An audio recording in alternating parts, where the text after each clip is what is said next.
उन्हाळ्यात दुष्काळी भागात जनावरांतील विषबाधेचं प्रमाण वाढतं, कारण चारा टंचाईमुळे उपाशी असलेली जनावरे मिळेल ती वनस्पती चारा म्हणून खातात। भुकेच्या तावात आदर्शपणे चारा खाताना विषारी वनस्पती देखील खाल्ल्या जातात, त्यामुळे जनावराला विषबाधा होऊन जनावराचा मृत्यू देखील होऊ शकतो। या विषारी वनस्पती कोणत्या आहेत याचीच माहिती आपण या व्हिडिओतून घेणार आहोत।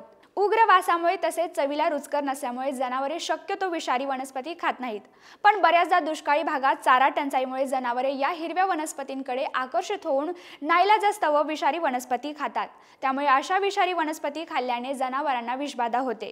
याशिवाय जास्त वेळ उपाशी असलेल्या जनावराला चरण्यासाठी सोडल्यानंतर जनावरे आदर्शपणाने चरतात, त्यावेळी देखील विषारी वनस्पती खाण्यात येऊन विषबाधा होण्याची शक्यता वाढते।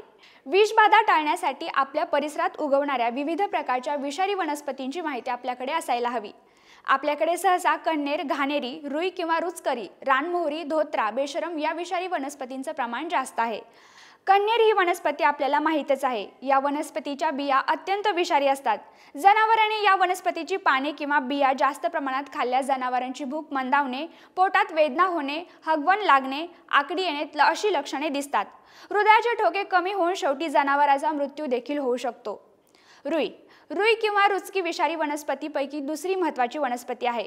रुई किंवा रुचकी या वनस्पतीचे सर्वच भाग जसे की पाने, फुले, शेंगा या विषारी असतात। रुईची पाने जास्त प्रमाणात खाण्यात आल्यास लाळ गळणे, घसा जळजळणे, पचनास त्रास होणे, वेदना व जुलाब होणे ही लक्षणे दिसतात। या वनस्पतीमधील विषारी घटकांचा विशेषतः हृदयावर विपरीत परिणाम होतो। हृदयाचे ठोके अनियमितपणे होतात आणि शेवटी हृदयक्रिया बंद पडून जनावराचा मृत्यू होतो। बेशरम या वनस्पतीमुळे जनावरांना विषबाधा होते। ही वनस्पती खाल्ल्यामुळे शेळ्यांमध्ये विषबाधा होण्याचे प्रमाण जास्त आहे। तसेच मेंढी व वासरांमध्ये देखील विषबाधा होते। लाळ गळणे, जुलाब होणे, डोळ्यांची बुबुळे मोठी होणे, जनावरे थरथर कापणे, चक्कर येऊन मृत्यू होणे अशी लक्षणे दिसतात। घाणेरी ही विषारी वनस्पती सर्वत्र मोठ्या प्रमाणात आढळते। या वनस्पतीमधील विषारी घटकांमुळे यकृताची हानी होणे, भूक मंदावणे, वजन घटणे, कावीळ होणे ही लक्षणे दिसून येतात।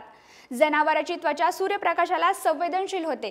यामध्ये शक्यतो डोळे व कान या भोवतीची त्वचा, नाक, कासेवरील त्वचा जास्त बाधित होते। अशा प्रकारच्या विषारी वनस्पती चारा कापताना किंवा कुटी करून देताना खाद्यात येणार नाहीत याची काळजी घ्यावी। याशिवाय आपल्या भागातील विषारी वनस्पती ओळखून त्या ठिकाणी जनावरे चरण्यासाठी सोडू नयेत। गोठ्यात नियमित फिरून पाहणी करावी, त्यामुळे जनावरांच्या वागणुकीत झालेला बदल, विषबाधेशी निगडीत लक्षणे लगेच लक्षात येतात।